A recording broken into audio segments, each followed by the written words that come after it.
All right. Komodo VT podcast, the heaviest podcast in New England. What is good? This is the first episode with Raf Soto. What's Boom. up? Friggin' AKA Ratchet Raf. That's right. Boom. Got it right this time. The friggin' mighty friggin' leader of Lungbuster and the friggin' crushing drummer of Komodo VT. All right. Appreciate that. Thanks for being here, Raf. Thanks for being the first guest. Yeah, I'm excited. Man. It's about time we started, throwing the podcast together, Definitely. You were definitely the first person in mind for this, to be honest with you. Well, good. I feel honored, man. You're obviously one of my best friends, if not my best friend.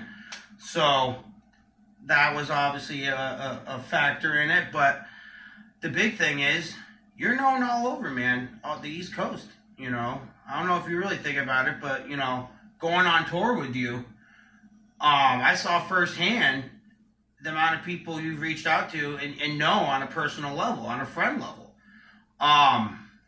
So let's just be selfish here. That's great. That's great for views. Thank you. So, no, but... That's awesome. So, yeah, you're up and down the East Coast, man. When did you move up to Burlington? So I originally moved up to Burlington in 2016, in October, from Florida, originally. All right. Now, were you in music when you were in Florida? Were you doing music down there? Yeah, so I definitely, when I moved up to Burlington, was picking up where I left off in Florida because I've been doing DIY since about 2010, 2011. I've been playing music in general since about 2005, but I didn't start doing shows until about 2011 in high Okay, school. so you've been putting in the work for a while. I feel like a ballpark of 12 years, I think. Oh, shit. If I'm not the best at math, but I think about 12 years I've been doing shows. Nice. 12 years. God damn, man. How old are you? If you don't mind me asking, I don't want to rustle any feathers. No, I just turned 28 in October. The next question, how much do you weigh? Yeah, right? No, I'm joking. Probably 200 something. Sweet. So, you moved up to Burlington. You just moved up here? Did you have friends up here? So I did know people already up Okay. here because I had been visiting the area. I had a girlfriend at the time who Alright. lived up here. She was going to school, Champlain and UVM and stuff. And we were in like a long distance relationship. And, things worked out the way they worked out in Florida where my situation came to a head. And none of the options really stood out to me as something that I wanted to do. So I figured, what better time than now, because my mom was moving up to New Hampshire, which is right next door to Vermont. Yeah. So I figured I would just take the leap and move up to be with my lady at the time. That didn't end up working out, obviously, but I was already here and settled by that time because it had been a few years after I moved up here that we didn't work out. Okay. So I was like, fuck it, I'm just going to stay because, Nice. it's cool. And I already had, by that time I'd already been doing shows up here and stuff. So you got into the music scene pretty fast, you'd say? Yeah, I was scoping it out a little bit before I moved up. Okay. Trying to make connections online and just kind of see what was around the area. I didn't know it was like a jam band area yet. Yeah. I learned that more so when I came up. But, as soon as I came up, I think within like the first month, I went to my first basement show up here. Okay. That was my first basement show ever. I had never been to a basement show. All right, wow. Until like October of 2016, November, something around I there. forgot in Florida, there's not very many basements because of the ground. Exactly. Yeah, I have family down in the south. So it's like when I was visiting the north, basements were like a different thing for me. Yeah. So that definitely started it, going to 69 Grant Street. That's how I started getting into the music scene up here. Oh, okay. Nice. So what was your first band you got into up here? So when I was in Florida, I was actually still, I was doing Smokestack Lightning Okay. at the time. It sounded different. It was more like a blues rock sort of band. Mm-hmm.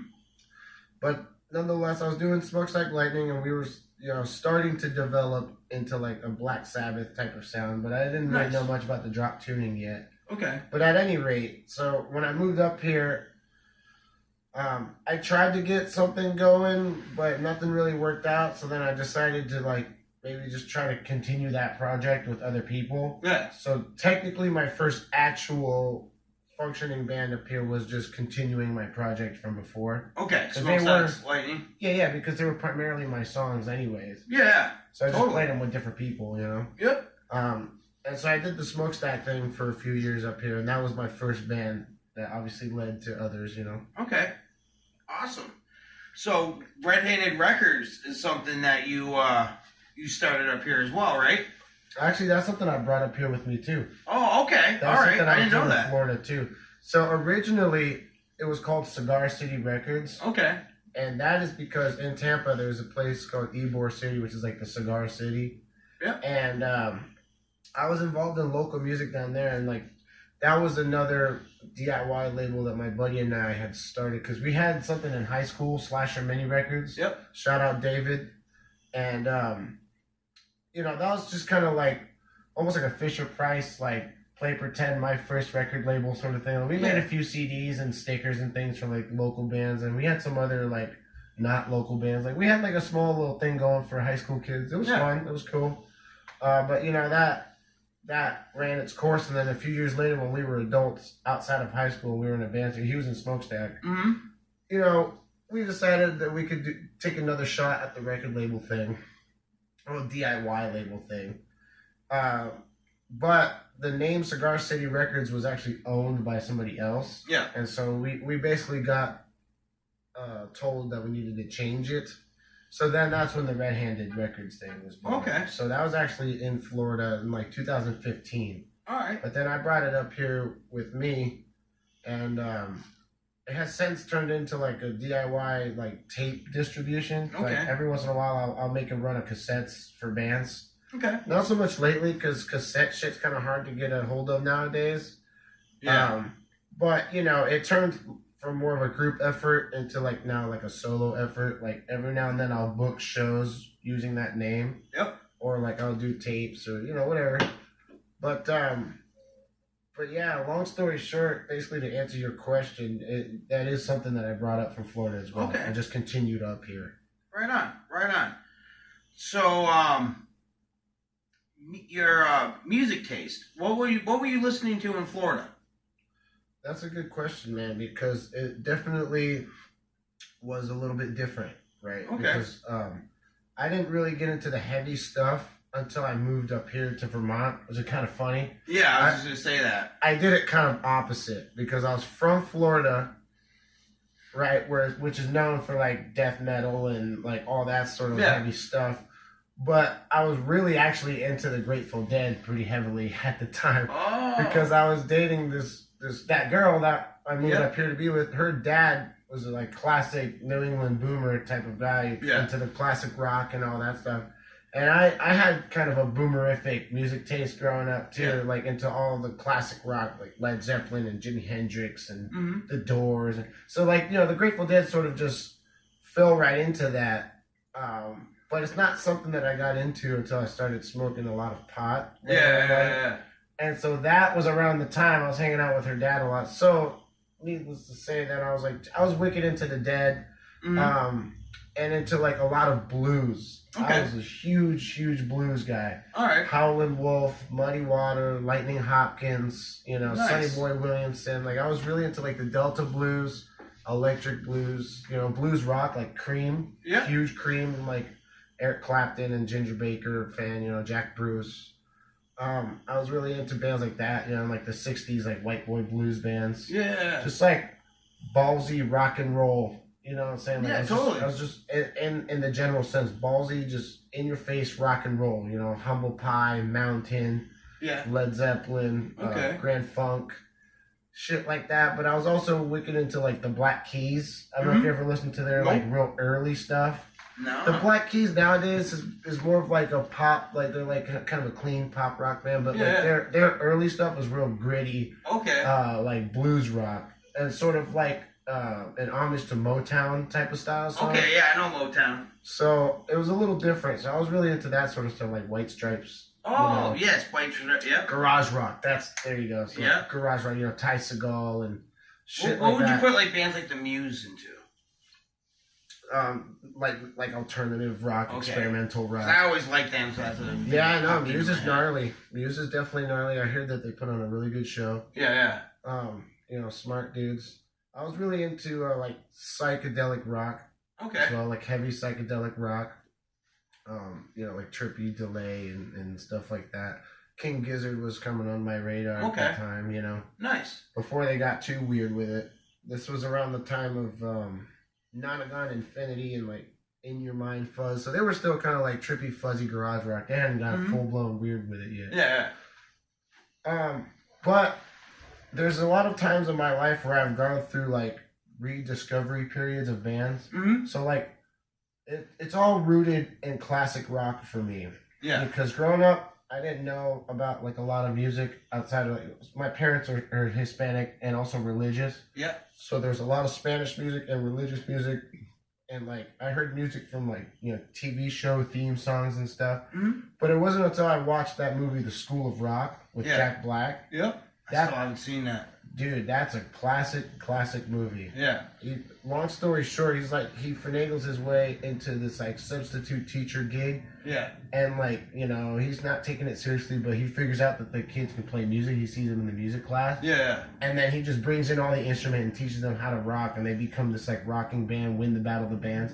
But it has a killer soundtrack. Nice. And he's teaching them about real bands. You know what I'm saying? He's like, you guys ever heard of Sabbath, AC/DC, Motorhead? What the hell is wrong with you? Yeah. So basically, when he's giving them notes, I was taking notes too. Okay. And it got me into bands like The Who and like AC/DC and Deep Purple. You know what I'm saying? Mm-hmm. And that was early on. Like at the end of elementary school, beginning of middle school. So kind of a formative age. Yeah. You know what I'm saying? Because like around that time, you were listening to a lot of the heavy stuff. Yes. That like developed into your stuff today. Yep. So it's kind of the same thing for me, but with classic rock. Yeah. All that to say though, you go in and out of phases, right? So like that initial discovery period, I liked all those bands, and then you move on, try different stuff out, and then later in life, pot comes into the mix, alcohol comes into the mix, and then all of a sudden, like, I used to be a wicked Black Sabbath fan back in the day when I was just a clean skateboarding kid. Yeah. You know what I'm saying? When skateboarding was my only drug. Yeah. But then later in life, when I rediscovered Black Sabbath, but then I'm smoking pot, it's a whole different thing. Oh, totally. A whole different animal, I used to love Pink Floyd. Then you revisit Pink Floyd, you're tripping on acid, a whole different animal. Yeah. You know what I'm saying? Oh, yeah. You listen to the songs by Rush on the radio, they're radio songs. But then, later in life, I go and actually dig into their catalog, and my mind is blown. Oh, totally. Rush is crazy. So this had a impact on my music because when I rediscovered Black Sabbath through like cassette tapes, because I was driving cars that had the cassette players at the time. In Florida, your car doesn't need to be inspected. Yeah. So you can drive old school cars and shit, like any beater ass car. That's awesome. So that's why I had a car with a fucking tape deck in it still. That's awesome. So I used to listen to mad like Black Sabbath tapes and shit, and like the first one, their first album. Yeah. I wore that out, man. Especially the second side of it. Yeah. So that really started shaping. I'm like, dude, like maybe I'll start steering into this sort of sound because, like, totally how naive I was. I was like, people aren't really doing this sort of thing anymore. Yeah. This was when I thought that like rock was dead because in Florida, it's all about like trap music and EDM and this and that, blah blah. And like even the rock music was more like art rock, like psychedelic garage rock. So I thought like that type of rock and roll was dead. Obviously, I was fucking naive, but I was, 20 or something. But needless to say, I was like, dude, I should start fucking, going into that realm of things, the Black Sabbath type of sound. It hit me. I had never tried to play shit like that before. Yeah. But like Sleeping Village, I used to listen to it all the time, and like that just really inspired me to get into the heavier end of things. So when I moved up to Vermont, I looked up into like stoner rock on YouTube. And I would just go through all the fucking playlists, and like that's how I got more into the heavier end of things. Nice. You know what I mean? So Nice. that really came from my love of Sabbath. Awesome. All right. Sabbath, and you said you've been skating? Oh man, that was my first. That was my first love, my first drug, my first anything, man. I got my first board in 2003. but it was this like Toys R Us board. Yep. And you know, anyone who skated those knows that those are shit. Oh yeah. They don't even roll, dude. Yeah. So like this like Spider-Man board, because Spider-Man was big at that time. Yeah. The first movie just came out, and you know, my parents just got me a cheap board because, you know, kid wanting a toy, it's like a fad, whatever. Mm-hmm. And I tried to tell my parents that it wouldn't roll, but my dad wouldn't believe me or whatever. Like, I think he thought I was just trying to like get a better toy or something like that, like being ungrateful or whatever. But then I remember him actually trying to ride it, and he goes, "Oh my god, no, this actually doesn't roll." He almost fell. He's just like, "Shit." Just sliding. Yeah, no, literally. Like you try to go a little bit of stops, he almost fell. He's like, "Oh shit." So like, you know, a few years later, they hooked me up with like an actual board. I think like a year later, they hooked me up with like a real board when my neighbor Alex got me Tony Hawk Underground for the GameCube, because I was big into the GameCube at that time. Yep. So the Tony Hawk Underground video game really got me like serious about wanting to be into skateboarding, because everybody in the cul-de-sac was doing it, and when you're a kid, you're kind of impressionable. Yeah. And I did that. Yeah, I did the skateboarding thing pretty heavily, mainly until like things were popping off up here. So like I even brought it up here with me too. Like when I moved up here, I brought my board and everything. Like Okay. fast forward, like, you know, decade plus later, I'm still skating. You know, there was times in Florida where I didn't get to skate as much. I was still doing it, but not as much. But I still like had a board and I was still pushing around. But when I was up here, I really got into the whole like bite off more than you can chew type of thing, and like just put a bunch of shit on my plate. Yeah. And before I knew it, I found myself not only working a shit ton, but being in a bunch of bands at the same time. Mm-hmm. And I just found myself not really skating. Like I had a board in the house, but I never really rode it. Yeah. Aside from getting around. Yeah. I've always used it to get around. Okay. You know what I mean? As opposed to like a bike or whatever. I always pushed around to get around, but I wasn't like skating like that. I would watch skate videos sometimes, or, you know, play video games sometimes or whatever, but like, you know, I would still like, I was still interested in skateboarding, but I wasn't actually skateboarding. Yeah. But it wasn't until the pandemic hit and everything came to a halt. No shows, no band practices, no nothing. Yeah. And this was just around the time that I was starting to become friends with Edgar. Okay. This is when we first met. It was like right when the pandemic was starting to come to America. Okay. And he was really the one that got me back into skating, because we originally linked up to start doing music. But then when everything shut down, we just started skating more, you know? Yeah. And then that sparked like a huge revival for me. So like there was like a gap of a few years. And ever since then, I haven't stopped. I've been just going further into it. So like it really was a revival of the skating. Like I forgot how much I loved it, dude. Yeah. And it even has an influence on the music too. Like we have that song "Rat Bones." That's named after a skateboard wheel. You know? Okay. Classic skateboard wheel from the '80s. Nice. But I also just figured it could have a cool double meaning because it just sounds like a gnarly name. Yeah, totally. You know. But yeah, so like skateboarding has always been a big influence on everything, man. Like it's a second nature for me. Nice. Not that fucking good at it, but who cares, you know? Hey, fuck it. That's the story of my life. A lot of things I do for fun.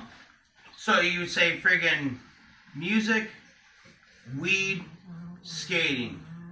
That makes a Raf Soto happy. Yeah, that's the formula, man. And then hot sauce and food. Well, that comes with the territory. Yes. Yeah, man, I like my hot sauce. Sometimes I have periods where I love it and leave it, love it and leave it. But right now I'm loving it. Avery actually, him and his lady just made this really amazing sauce that I've been eating because they nice. Yeah, they have a garden plot down at the Intervale Gardens. Okay. And they grew like all these amazing peppers, like Scotch bonnet peppers, jalapeno peppers. Oh, like nice. This, that, and the other. Like they ended up getting a hold of some mangoes and like this and that. Like basically made this like Scotch bonnet mango sort of hot sauce. Nice. And it's really tasty, man. They did a good job. So I've been putting down the fucking everything. Remember we had that Lungbuster hot sauce that Mike Barker did. Yeah. Fucking East Coast Eats. East Coast Eats on Instagram. Saw Mikey this morning. Just walking to work. There you go. Shout out Barky, man. Boom. He grows his own peppers too, and like sells pepper plants and like does custom hot sauces, but he helped me facilitate an infused hot sauce. It's not like something he does all the time, but it's something that he was able to help me. He was able to like steer me in the right direction of getting it done. Come here, Papa. So he basically, he grew all the peppers himself, and he made the hot sauce himself by hand in his house. What did we get, like 30 bottles or something? Yeah, like it was a good amount. It was a good amount. And then once the hot sauce was done, then it was infused with like I think it was like 300 milligrams of hash. Ooh. Yes, I think it was. For the tongue buster sauce. Boom. So hot sauce has definitely always been a part of it too. That I attribute to my dad. He got me into the spicy stuff. Mr. Soto. Yeah, I can't do hot sauces myself. I'm what you call a pussy. Technical terms. Oh my God. There's something wrong with it, man. Again, this is fucking Komodo VT podcast. Heaviest podcast in fucking New England. No filters here. No filters. We don't give a fuck. Alright. Good old hot sauce. And you like the heat with that shit too. We ain't fucking doing nothing. Yeah, I used to say when I go to the taco joint, like if I'm not leaving sweating and crying, then that was not a good experience for me. I was like, I need to be sweating and crying, or else that wasn't a real taco either. Nice. Nice. But I think I've toned it down nowadays though, because I don't know, man. There is some pain that comes with it too, right? Oh, I can't. You don't always want to be dying. Can't do it. So, COVID. Yeah. So let's get into the Burlington music scene. Okay. Now, since you've been up here, so again, 2016, and you dug your claws straight into the scene immediately, basically. Sure. No fucking around. He already did the fucking research before he came up here. That's Raf Soto. That's how he does it. So what's your feelings towards it? Like what's like? How do you feel about it? What are some bands that fucking get you going? And overall fucking scale of 1 to 10, and we'll do that at the end. Well, yeah, let's break it down, man. Let's break it down. So, my thoughts on the Burlington music scene are that it's very explosive. Mm-hmm. It's always been very explosive. It can sometimes be like overlooked in some ways, just because Vermont is just not a commonly known place in the grand scheme of things. Yes, totally.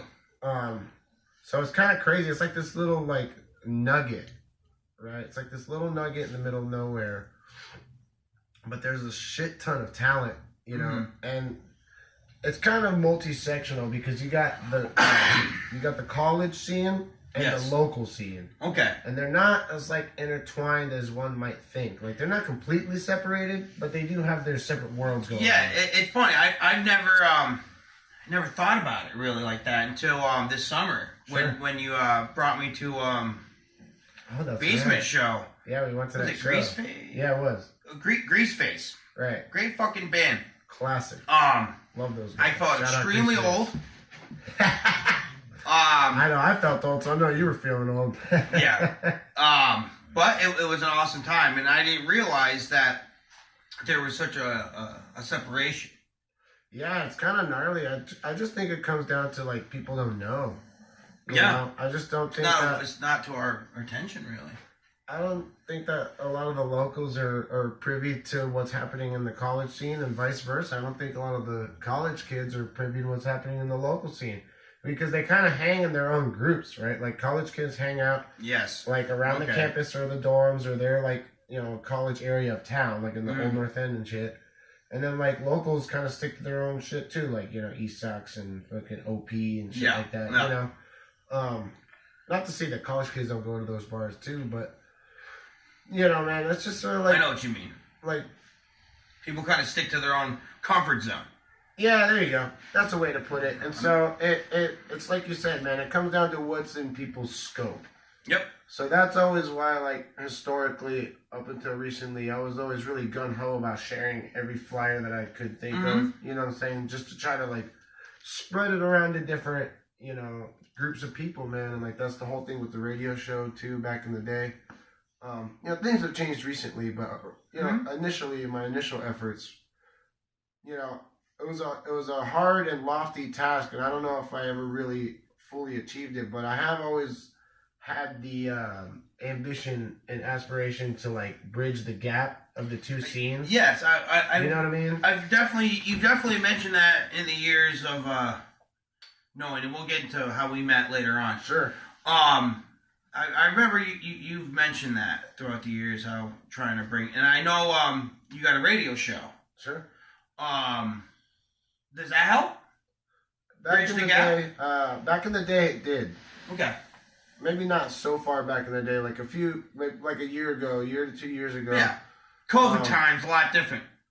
Yeah, like pre-COVID, definitely. Yeah. It sort of developed into something different recently, but this was back in the Hudson days when Hudson was still around. Yeah. Because he's since moved to Florida, but when Hudson was up here, we were doing a bunch of stuff together. Mm-hmm. Him and I co-hosted that show for a couple of years together. I think like 3 years. Was it Face for Radio or something like that? Yeah. And during that time, the main goal was to promote the local music scene. Yeah. So we would play primarily local music. I mean, we'd play outside of it too, just DIY in general. Yeah. But we'd also have local bands come in and play.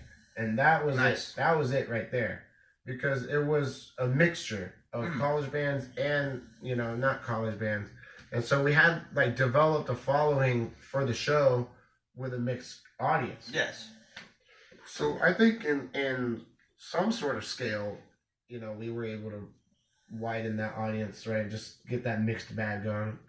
We'd have bands like Father Figure, who was more known in the college scene, but then other bands like Shore Rights, who are just known in the local scene, what I'm saying? So it's kind of like a little bit of both, man. And that was more so when I was focused on that. Nowadays, I just go in there and I sort of just play whatever I want to play and whatever the fuck you want. Yeah, because it's just me now. Yeah. And it's more of we practice there at night, so I just put on heavy tunes and let it rock or hip hop. Yeah. But back when I was actually focused on playing the local music, I would make it a point to that was such and such by so and so. Check out their social media. We got interviews with. Yeah. I have a lot more guests, and we would talk about upcoming shows and stuff. Yeah. So the radio show, when it was used in that capacity, I think was a helpful tool. Nice. And if you want, tell them when your radio show is. Oh yeah, obviously, duh. I'm the worst plug ever. I got my radio show going on BigHeavyWorld.com. We broadcast from BigHeavyWorld.com/stream. Big Heavy World is a real place. It's the studio. And it can be transmitted on 105.9 FM in Burlington. But I do Monday and Wednesday night late nights, usually around 10, maybe sometimes 9, sometimes 11. Yeah. It's kind of loose. Hey. Basically tune in, and when you hear the shift from nice light acoustic, twiddly stuff to the heavy headbanger shit. That's how we're in the building. Yeah. You know what I mean? But yeah, Monday and Wednesday nights, usually around 9 or 10. And, it's streamed online globally or on the airwaves locally. Nice. I don't have the only Instagram really I have is my personal one, Skid Marquis. You can follow me, SKIDD_MARKIE.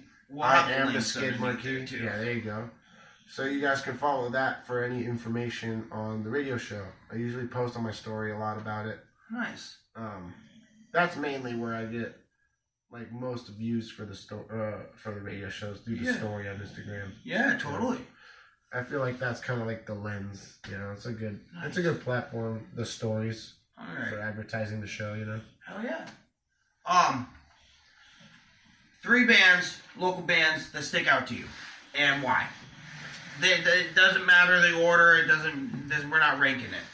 All right. Well, I'm gonna start. I'm gonna start with the college kids, right? Let's do it. Robber, which is formerly Guy Ferrari. Guy Ferrari changed their name to Robber. But holy shit, what an amazing fucking band! What a talented group of people! What an incredibly nice group of people!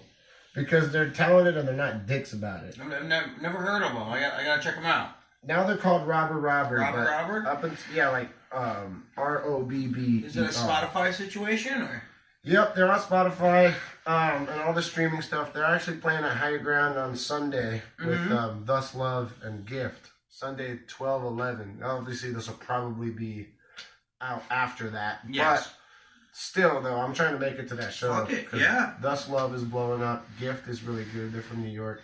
But Robber's gnarly because they do like it's like psychedelic garage rock sort of stuff, like heavy, almost like Ty Segall type of sounding stuff, mixed with a little bit of King Gizzard, like a real fresh, fuzzy, tight sound. Nice. You know we like fresh and fuzzy. Tight. But Boom. yes, exactly. But yeah, they got, you know, wicked vocalists, awesome freaking, you know, lyrics and stuff. Tight musicianship. I mean, everybody is just a master of their craft. So I love watching them play. Watching them play is incredibly fun. They don't need a light show or projections or anything. Just watching them be on the stage is sick. That's awesome. So, yes, in short, Robber. Okay. They're gnarly. Boom. Which leads me to Greaseface, a straight-up Burlington institution. Nice. Those guys have been doing it since high school. They've known each other basically their whole lives. Okay. Same three dudes. Okay. Now Will is in the mix on the other guitar. But, you know, up until that, it was the same three dudes, Liam, Brendan, and Jackson. Okay. Great lads. Love you guys. I saw that now. Was that the members when we saw them this summer? I'm pretty sure when we saw them, it might have been the three-piece. I'm not quite sure. It was a long night. Yeah, it was. But that was the three-piece because I think they were. That was the throwback. That was like the throwback set. Great fucking set. Yeah, they were gnarly. But the thing about Greaseface is that they have like a wealth of material. Beautiful. And their sound has developed a lot. Nice. So they used to be more straightforward, like garage rock. Okay. But they've gotten more experimental and psychedelic over time into more awesome. like King Crimson type stuff, or just like weird, you know. Like I saw them with TV Overdose, and that was gnarly. Okay. But so basically, the songs that they play now are way different than like what they were doing in high school and early college. So that night was like a throwback to playing all those old early songs. Okay. You know what I'm saying? Yeah. They busted out Steak Dinner for the first time in years, man. That was a good song. They used to play that in my basement back when I lived on Willard Street. That always got the crowd going. So yeah, Robber and Greaseface are gnarly bands. I'll round it out with one more college band. Who do I pick? Because there's just so much good stuff going on. I guess I'll go with Father Figure. Father Figure. Okay, I've heard of them. That's right in the that's right in that same neighborhood. Good friends with Greaseface. Really good group. Two ladies and one guy. Okay. And, expert musicianship there. Really good. Or is it three ladies and one guy? I don't know, but either way, there's a nice group of ladies and a dude, and they have really good songs, really good musicianship, really good dynamics. You know, they're really nice. They've come on the radio a bunch. You know, their shows always go very well. They're always very well put together. Yeah. And I haven't listened to them very much. I know of them. They might catch you off guard just because they like a soft indie sort of thing. Yeah. But they do that heavy. But they bring a different meaning to heavy because it's like not heavy like you would expect. So like they would fit really well on a bill with like Wolf Hand or something, or like Sachem or something. But as like the clean palate cleanser though. You know how sometimes like you mentioned Sanctum, okay. Well, because Sanctum, how do you pronounce that? they don't even know, man. They sort of I love them. They leave it up to us to pronounce it however we want. That's what they say. I always say Sanctum, and I love them. Love you guys. Yeah, Sachem is amazing. I can go on with I categorize the local bands, you know, so you got like the college kids, this and that, whatever. So like that's all. I gotta check out Father Figure now because that's kind of figuring on piquing my interest. Yeah, because it's, you know how sometimes on heavy records like it's like fuzzy or whatever, but then they'll have like the clean heavy. Mm-hmm. They can be like clean heavy with their dynamics because it's just like the build and release of tension. Yes. They're really good with that. Yes. So it's all about like how they build and release tension. Damn, I gotta check that out. Yeah, but figure is spelled different. So it's father, but it's like Figuer. I'll probably spell it great because I'm a horrible speller. You just flip the R and the E and you'll be good. Sweet, I'm dyslexic. It'll work out great. But yeah, that doesn't even begin to scratch the surface though, man. I mean, there's just so much amazing talent in Burlington. That's just like boom. We only went three. Yeah. Those are just 3 sick college bands that I personally like and that are still very much active in the scene. Cool. All right. So let's we're gonna shift directions here now. Now we're gonna talk a little bit about the fucking marijuana. All right, because I know me and you both enjoy marijuana. Now you're talking my language, buddy. And so let me hear, sativa or indica? I'm an indica all day. It's kind of seems to be a controversial opinion because every time I tell people that, everyone's afraid of the couch lock. Oh, it makes me too sleepy. Yeah. So that's like get fucking coffee. Shout out to the hybrid, but I'm an indica all day, man, because that's just when I want to get high. That's what makes me feel nice and high. All right. I like the couch lock. You know, like when I can feel my legs starting to feel heavy, I know we're in for it. Would you prefer carts or dabs? I go dabs all day. Nothing against the carts. I just feel like the carts are more so like a THC distillate, whereas there's more in the other stuff than just THC, right? You know? Okay. I mean, I don't know. I'm not a fucking scientist, but for whatever reason, I fuck with the wax more personally. And last question: blunts or bongs? Damn. With a group of people, I'll go Blunsky. Okay. By myself, I'll go bong. Bongs. Okay. Yep, the bong is a nice solo session. I'll pass it around like 1 or 2 of us. But when you start to get like heads in the mix, I think something rolled up is better. Yeah. And you get nice and toasted after a nice Blunsky. So if you had only 3 bands to pick, and that's the only 3 bands you can pick while smoking for the rest of your fucking life, and name them.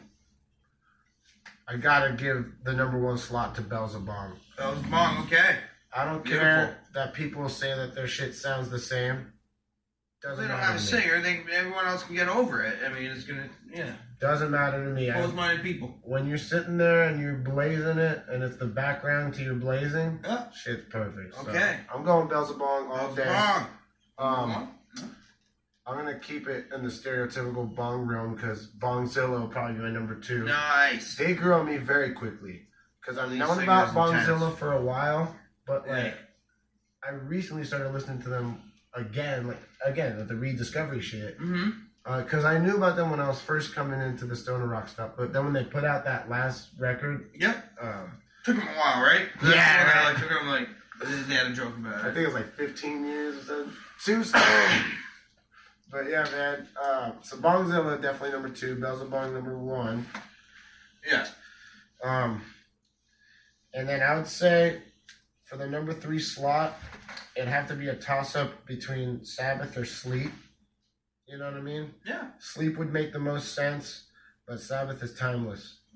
All right. So it's kind of like, no offense to Sleep, but I might have to just go with Sabbath on that particular one just because Bongzilla and Beelzebub are kind of close enough to that fuzzy stoner sort of thing. Yeah. I love Sleep to death. I just can't disrespect the gods like that. So nice. I'd have to go with Sabbath because, I don't know, man. You can't be trapped on an island without Black Sabbath. No. All right. I like that. Pretty solid answers right there. Let me ask you another question about the weed. It's all legal right. now, man. I like that it's legal up here. You don't have to worry so much. If you had to pick, last week question. If you had to pick, you either had shatter or flower, no in between. Rest of your life. No disrespect to the shatter, man, but there's just something about flower for me that's like I always keep coming back to it. Me too. I was talking about that the other day with somebody. I'll dibble dabble with here, be fucking ripping dabs, burning my fucking lip, and then fucking. If I can turn back time. That shit. And I always go back to the flower. Yeah, man. I mean, I do like that we live in the future and there's a lot of different ways to get high. I mean, a lot of different ways. I like the edibles a lot. I like I have a dab pen for the job that's like a vape pen. Yep. That's been clutch. The wax right now is super nice quality. Yeah. But I don't know, man. I'm just a nerd when it comes to the flower, man. I love that there's so many different types. Yeah. You know, so many different qualities. Like how it can be like basically just the variety of it. Just I don't know, man. There's just something classic about it. It just always brings me back. Always brings me back to you know where I need to be in like a Zen mode. You know, I don't know. It's just I feel like myself. You know what I mean? Yeah. Speaking of flower, and what I was talking about before we get sidetracked, it's funny how we met. Oh yeah. Yeah, that's right. We were, tell them how we met. So I was living with Casey Little at the time, and he's another big pothead. That's how we became friends in the first place. Before we were bandmates, we were just like pothead buddies, you know, in Florida. I imported him up here too. Mm-hmm. And so when we lived together, we sort of had like a joint operation where we'd serve bud here and there. Nothing overly crazy that the feds are going to come knocking the door down, but, you know, just enough so we could smoke, you know? Yeah, smoke for free. How'd it be? So we'd help each other out with the sales and this and that, and, like, I guess he saw, like, not even sure that you guys were friends. I think you might have just been on, like, Marketplace or something. Yep. Just like, hey, I got this amp, this Fender G-Deck. Yeah, like, this Fender G-Deck practice amp, trying to trade it for weed. And I don't even think we ended up doing that. Nope. I think he just went like... I fucking smashed that motherfucker. Yeah, man, I couldn't get rid of that if you tried. No. But, you know, at any rate, so Casey asked me to help him out with that serve, and I told him I had no problem with that. And told him to meet you down at the Key Bank, or told me to meet you down at the Key Bank, or whatever. So I go down there, and, you know, he didn't really tell me who to be looking for. He just told me their name. And I'm typically, you know, the crowd that he hung around with was like real young kids all the time, like younger than us. So it's just always mad young kids. So I was expecting like a college kid or whatever. I'm in the vestibule with you at the ATM, not knowing it's you. And then you get your money, you go outside, and I like hit you up, and you're like, oh yeah, I'm here. And then we like look at each other, and we're like, oh hey. That's funny. So it's sort of like, oh, are you Adam? Oh, yeah, I'm sorry. I was expecting like a fucking teeny bopper. You're like a full grown man. Was Olivia with me? No, Olivia wasn't with you. It was just you. And so it was funny because I was actually like coming towards the end of our job because like the job that we worked at the time was going out of business. And I think you mentioned to me about like, oh, well, we need a dishwasher down at my restaurant, you know, because you were working at the Griffin at the time. Yep.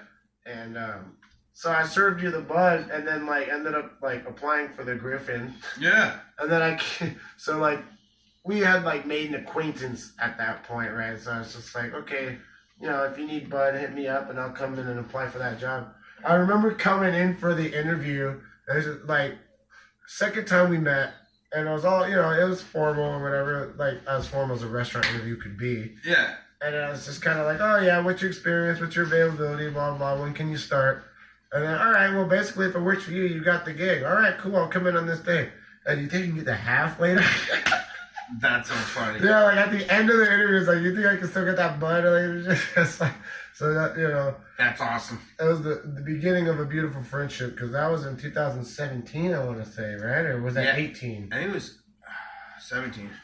Yeah, Pretty sure it was 2017. Yeah, because my dad was still alive. Right. Oh, yeah, so exactly. So 2017.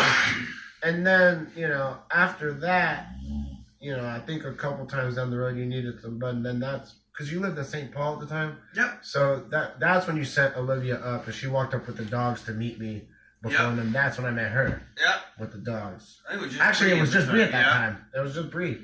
God damn, man. Fucking time flies. But yeah, so she walked up with Bree, and like that's when I met her. So, yeah, man, that's just crazy. Long time ago. I have made a lot of beautiful and unlikely friendships through pot, dude. Yeah. Because I went to school in the ghetto in Tampa.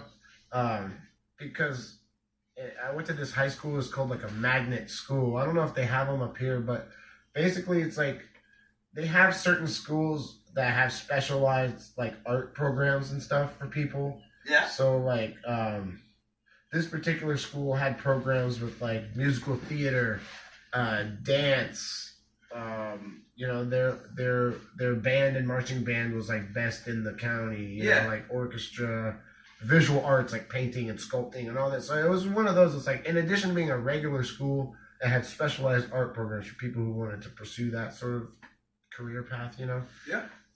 But in this particular instance, they had this located at kind of like a rough area, trying to like bring culture to the area and like, you know, trying to inspire the area to like improve, you know, like open their minds to whatever, like, you know, this lofty idea about how like bringing the arts to the ghetto would basically help flourish the area. It did not. No, it did not. It basically, it's the same thing like we described. You know, they stuck to their side and they stuck to their side. Yeah. Like the artists stuck to the artists. And the regular kids were just there for regular school, just stuck to them. Like, you know what I'm saying? We called it the traditional side. Yeah. So like you're there for traditional or magnet. So it's like the traditional side stuck to their side, and the magnet kids stuck to their side. But you know, the one of us that would go to the park after school would Blaze. Yeah. Met a lot of different people in and out of the different programs and stuff. Oh, totally. And you meet people of all shapes, sizes, colors, creeds, ages, everything and anything, man. It's basically like skateboarding. Yeah. In a way, like as far as the community goes, because there is just no, you know, basically it's for everyone unless you're not for everyone. Yeah. I heard the Path say that one time. I thought that was cool. Okay. You know, but basically it's for everyone except for those who are not for everyone, you know. Yeah. Obviously it is not like for Nazis and shit. Yeah. But for the most part, yeah, like no, what do you call it? No discrimination. Yeah. So I was definitely like this nerdy kid, right, with my glasses, wearing like button-up shirts and slacks, like basically looking like way too fancy, almost like a substitute teacher or something. Yeah. Suits and shit, like trying to wear like fancy, nice clothes to school. I was fucking identity crisis in high school, whatever. Man. Yeah. But basically, I was wearing these like nice ass clothes and hanging out with like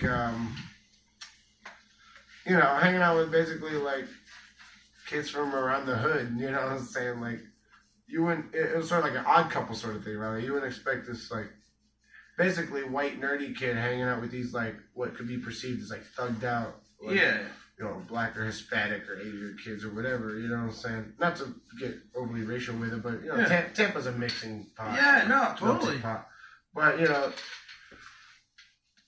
basically what I'm trying to get at, though, is just, like, through the smoking weed, I think opened people's minds up to being friends with me. Yeah. Because I've always been an open-minded individual, you know, I'm not afraid of, you know, being friends with people that might seem dangerous or whatever. Yeah. But, you know what I'm saying? I wasn't exactly the coolest motherfucker either. I wasn't Mr. Cool either. I was popular and nice and people knew me and stuff, but I wasn't exactly like what you would perceive as the cool guy or whatever. You know, I was kind of nerdy looking and shit. So I think the fact that I was like a pothead kind of like opened a lot of those guys to me. They're like, oh, he's cool, you know, whatever. Yeah. Wacky pothead kid, whatever, you know. Nice. And I was actually accidentally a vulture before I knew what that was. Oh. Because I found out later in life about the vulture thing, right? Like the people who always come around trying to hit everybody's shit but don't ever bring shit. Yeah. But I didn't know about it yet because I was new and we were just at the park and my whole thing about the smoking weed was like other people would share it with me and that was my only access to it. Yeah. I didn't know how to buy it. I didn't have any fucking money to buy it. I didn't know the rules of the customs. I didn't know the game. I just knew I liked getting high, man. Yeah. So I'd show up trying to pump on people's shit and then later on in life when I started like buying shit, I'm like, oh man, I was totally a vulture. So hey, like, it happens. So I don't know if the high school or the Blake High School band kids are ever gonna watch this, but sorry for being a vulture with all y'all's weed back then. But thank you for guiding this young stoner because it really, dude, you know what's a trip? What's that? I went back to Florida and I went back to Florida this last time to go visit family and stuff, see the Iron Maiden concert or whatever. Yeah. But like I always try to go back and hang out with like the skate crew and stuff. And like I met up with some skaters from like back in the day that I knew. Yeah. But I just went to like the local park and I accidentally inadvertently ran into like this kid. I have not seen him in years, didn't even recognize him. I felt bad because I thought he was trying to get froggy at first. Yeah. I realized he was like, I was like, oh shit. He goes, hey. I was just like, what's up? And he goes, dude, it's me, Chase. I was like, what? I haven't seen this kid in easily 12 years. I hate when that happens. I've done that to people. I was like, dude, I'm sorry for getting froggy. I just didn't know. Like, you know what the fuck you are. Sorry. But the reason I bring it up is because I hadn't seen him. I wasn't expecting to see him. And it's the first kid I ever got high with. Okay. Because we were in a van. This was way back in the day. Like, I was in like, I think I was in like 10th grade. And I had like known about pot. I was interested in pot. Like, I was listening to a lot of like the Doors and stuff like that. So, like, yeah. I definitely knew I wanted to get high. I was just waiting for the right time. Mm-hmm. And it was Chase Espinosa and Billy Knowles. Okay. So I went and I saw Chase, and I met up with Brandon Knowles, who I was always more so friends with, and Billy is Brandon's brother. Yeah. His younger brother. So I was more so hanging out with Chase. Billy was just driving. But yeah, shout out to the Knowles guys, because they're really sick skaters. Chase is still a gnarly skater. Alex is still a gnarly skater.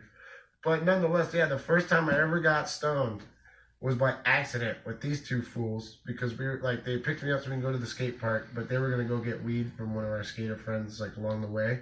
Okay. And they rolled up like a bee, you know, and like they were boxing the car, and they were like offering for like to pass it back to me, and I was like, yeah, I'm all right. I think I was on winter break at that time. I was like, I'm all right. I might hit it in a little bit, but you guys go ahead. But then I remember, like, I was like started grinning, and I didn't remember why. I wasn't feeling particularly like stoked about anything. So I was like, guys, I'm like smiling, but I'm not trying to smile. And they're like, well, we think you're starting to feel it, so you might as well like take a hit of this. I mean, you don't have school tomorrow. Yeah. You're on break. Like, you might as well. I mean, if you're gonna try it, you're already high, you know. Mm-hmm. And so I was like, damn, I guess you're right. I guess that made a lot of sense to me in that moment, because I was like, I guess I am smiling without trying to. And so fuck it, I guess I must be high. So I hit the B. And then like immediately after I started listening to like Jimi Hendrix on my iPod. I remember I put on Valleys of Neptune by Jimi Hendrix, and like my whole fucking world was just boom, man. It was crazy. Because I was a huge, always will be a huge Hendrix fan. But oh yeah. Just like I said earlier, the scope is different before you do drugs. You know? Yeah. So like, I was just naturally a Hendrix fan. Yeah. It inspired me to play guitar and all that stuff, along with Jack Black, obviously. But when I was high for the first time and I listened to that song Valleys of Neptune, changed my whole world, man. Nice. So seeing Chase at the skate park in October was fucking crazy, man. I was like, dude, I told him, I was like, you remember that shit? Back in the day, that was my first time getting high, man. And here we are at the skate park like 12 years later. That's awesome. Same fucking dudes. Chilling, man. You gotta love life. That's awesome. You gotta love how, like, you know, shit just... If you stay in touch with people, shit goes full circle, man. I always thought it was important to stay in touch with people back home, you know? Like, even when I moved away from the old neighborhood, I still stayed in touch with some people from the old neighborhood, you know what I'm saying? Yeah. Because those were the guys that got me into skateboarding. Alex was the kid that got me the video game in the first place. He was the kid with the skateboard that I wanted to copy, you know? And like, he had the ramp in the cul-de-sac. So, like, you know, Alex was basically, like, the big inspiration for me to, you know, be a skater. And our families are friends because we were neighbors. That's how we knew each other, because we were neighbors back in the day. So, yeah, I always thought it was important to stay in touch with the homies, you know? Yeah. So it pays off, obviously, because I just saw them again. And they were stoked on the music thing, too. They were talking about the radio show when I was down there. They're like, oh, yeah, you're still doing that DJ radio thing? Like, oh, nice. Like, so they were stoked on it, too. I didn't even have to bring it up. They brought it up to me. Nice. So it's cool when, like, people from Florida even know about the radio shit. Yeah. You know, that spreads. That goes to show how, like, you know, how broad the scope can really get. Right on. Fucking gnarly, man. Well, what we're gonna do now, because we're getting close to the hour. Okay. So I'm gonna hit you up with a couple questions, very random shit. Oh, we got lightning round going. Yeah. We're gonna switch it up. And like I said, very random. Okay. I'm about it. Apples or oranges? I'm from Florida, so I'm gonna go oranges. Tacos or fajitas? It's not even a question, bro. I gotta go tacos all day. All right, since we're on tacos, soft shell or hard? I always like the soft corn, personally. Um, Soft corn is my deal, but I double up. I always put the 2 soft corn tortillas.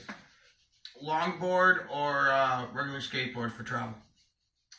See, now there's the kicker, right? Because you said for travel. Yep. So I'm going longboard. Longboard. Getting around, longboard all day. If I'm shredding, shortboard. Sunglasses or a hat that covers your or a visor, basically. Yeah. I'm going with visor just because I wear regular glasses. So when I wear sunglasses, I have to like switch them out and then just like not be able to see as well. And I just like hats. Fuck it. Live music, you prefer indoor shows or outdoor? Oh shit. I say indoor shows. Indoor shows? Yeah. Right on. I like outdoor shows a lot, but I don't know. I like the indoor shows better. You prefer like stadiums or clubs? Clubs, man. Definitely clubs. I mean, I'll go to stadium shows for like the big fucking bucket listers, right? Like I went to Iron Maiden, you know, and Sabbath and stuff like that. Like I'll go to a stadium for that, like Slipknot, you know what I'm saying?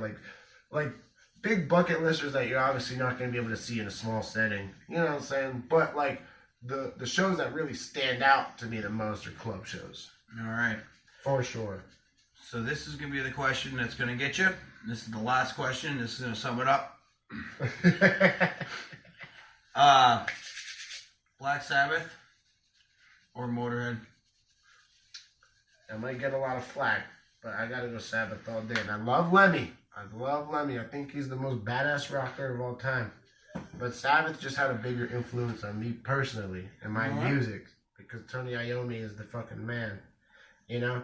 And I love all versions of Black Sabbath. I'm not one of these guys that only loves Ozzy Sabbath. I love Dio Sabbath, Tony Martin Sabbath. I'm not the biggest fan of the Ian Gillan era, but I don't dislike it. Yeah. You know what I mean? I thought the 13 album was good, and I think that the iteration that they just did. So, long story short, fucking Black Sabbath all the way for me. Sabbath. But both British bands, so fuck yeah. England has it down, man. A lot of my favorite rock bands from England, dude. All right, I was just going to ask you, was it America or England for metal? Oh, man. Well, yeah, I'll still say England just because, just personally, me. You know what I'm saying? That's no disrespect to any of the American bands at all. But if you think about it, England, I was just talking to Edgar about this. Yeah. You know what I'm saying? Sabbath, Motorhead, Electric Wizard, Judas Priest. You know what I mean? So, I think the British fucking got it going with the metal shit. Deep Purple, So, that's my opinion. That's my 2 pounds. Boom. Well, there you Instead go. of 2 cents because they're British. Whatever. 2 pounds. Bam. All right. Now we gotta smoke 2 pounds. Boom. We got to smoke 2 pounds. I can hear these fucking junkies outside arguing about something. Penguin bird. Penguin bird in Derbyshire. All right, motherfuckers. That was Komodo VT. Raf Soto, the first fucking guest. What's up, baby? Bam. Episode 1. Thanks for fucking watching. Don't be slipping. There's gonna be more. Boom. Follow us. All the fucking links and fucking all that such is gonna be in the bio. Peace, motherfuckers. Fucking Komodo VT Radio, the heaviest radio fucking podcast in